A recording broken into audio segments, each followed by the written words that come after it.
दौसा से खबर है। अलवर सीमा क्षेत्र के ग्वांडा गांव के हैरान करने वाला यहां से एक मामला सामने है। 65 वर्षीय चमेली देवी को परिजन मृत मान चुके थे। रात भर मातम पसरा रहा।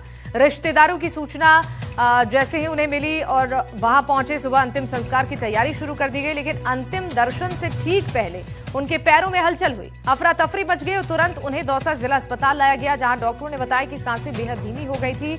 इसी कारण उन्हें मृत समझ लिया गया। आईसीयू में भर्ती करने के बाद अब उनकी हालत में सुधार है। परिजनों का कहना है कि ये किसी चमत्कार से कम नहीं।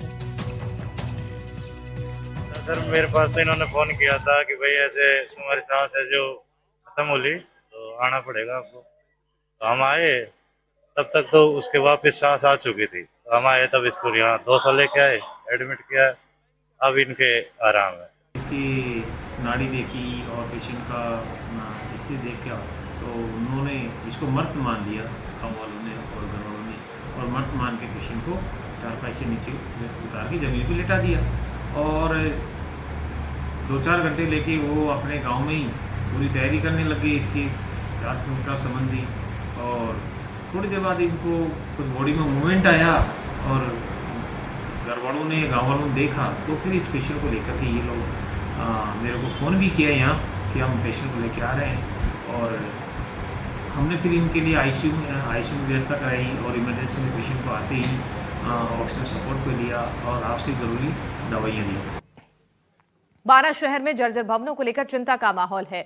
सदर बाजार, सब्जी मंडी, श्रीजी चौक और धर्मदा चौराहे और सराफा बाजार इलाके में कई इमारतें खतरनाक हालत में हैं और इन भवनों पर करीब 1 साल पहले नोटिस लगाए गए थे, लेकिन अब तक कोई कार्रवाई नहीं हुई। और स्थानीय व्यापारियों का यह कहना है कि बारिश के मौसम के दौरान सीलन और कमजोर दीवारों के कारण हादसे की आशंका और गंभीर हो जाती है। कोटा में हाल ही में जर्जर भवन गिरने की घटना के बाद बारा में भी चिंता बढ़ गई। नगर परिषद आयुक्त भुवनेश मीणा का कहना है कि चिन्हित भवनों पर दोबारा कार्रवाई शुरू कर दी गई। राजस्थान के कोटा संभाग मुख्यालय पर एक दिन पहले एक मकान धराशायी हुआ और हम कोटा संभाग मुख्यालय के बारा शहर में हैं, जहां पर सदर बाजार में इस तरह के जर्जर जो मकान है वो यहाँ पर खड़े हुए हैं।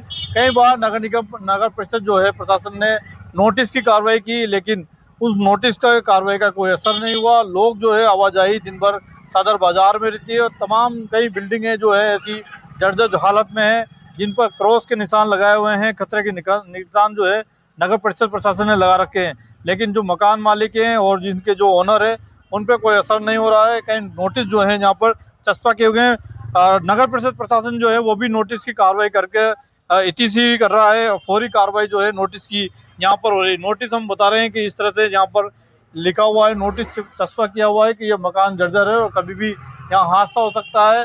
यहाँ पर जो डोल 11 से जो बड़ा धार्मिक कार्यक्रम होता है, बारा शहर का ऐतिहासिक कार्यक्रम होता है। डोल जब निकलते हैं, डोल 11, उस दौरान हजारों की तादाद में लोग होते हैं और बाजार में इस तरह के जो मकान है जर्जर वो कभी भी धराशायी हो सकते हैं। यहाँ के व्यापारियों से बात करेंगे, व्यापार संघ के अध्यक्ष भी हैं, उनसे बात करने की कोशिश करेंगे कि बाजार में मौत की तरह ये मकान यहाँ पर खड़े हुए हैं, कभी भी धराशायी हो सकते हैं।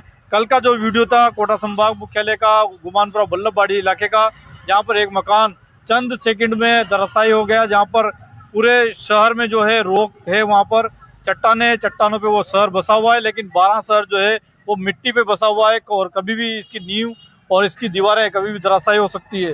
बात करते हैं जी, व्यापार संघ के अध्यक्ष हैं आप, बाजार में बैठे हुए, धराशायी ये मकान कभी भी टूट सकते हैं, इस तरह के खतरे हैं, बड़े खतरे हैं शहर के लिए। नगर पालिका ने ऐसे कई 15-17 मकानों को नोटिस वर्षों से दे रखे हैं, लेकिन नगर पालिका प्रशासन का खुद का ही ध्यान नहीं है।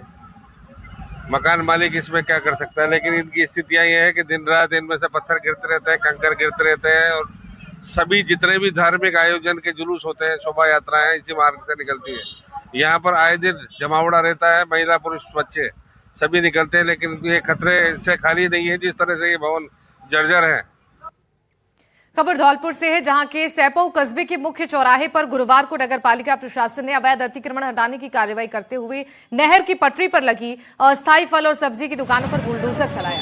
इस कार्रवाई के दौरान धौलपुर मार्ग और भरतपुर मार्ग स्थित नहर की पटरी पर बनी अस्थायी दुकानों और टीन शेड को ध्वस्त कर दिया गया। अचानक हुई कार्रवाई के बाद दुकानदारों में अफरा तफरी मची। कई दुकानदार अपना सामान और छप्पर बचाने के प्रयास में जुटे रहे। दुकानदारों ने कार्रवाई में पक्षपात की आरोप लगाया। हमारी 3 सेट पड़ा था वो नाले से अंदर थी, उसको भी तोड़ के चले गए हैं। और जो और दूसरी जगह भेदभाव किया है वहाँ छोड़ के गए, जबकि वो और ज़्यादा थी रोड साइड, लेकिन उनको छोड़ के चले गए हैं। आपने उनको शिकायत नहीं की क्या? शिकायत उन्होंने सुनी नहीं था, पुलिस जाब्ता था, अपनी दादागिरी से करके गई है मनमानी। कितनी संख्या होगी ऐसे टीन सेट कितने होंगे जिनको नाले के अंदर से तोड़ा गया है? हमारे 2-3 सेट उनको तोड़ा गया है। अतिक्रमण हटाया है, जितना भी रास्ता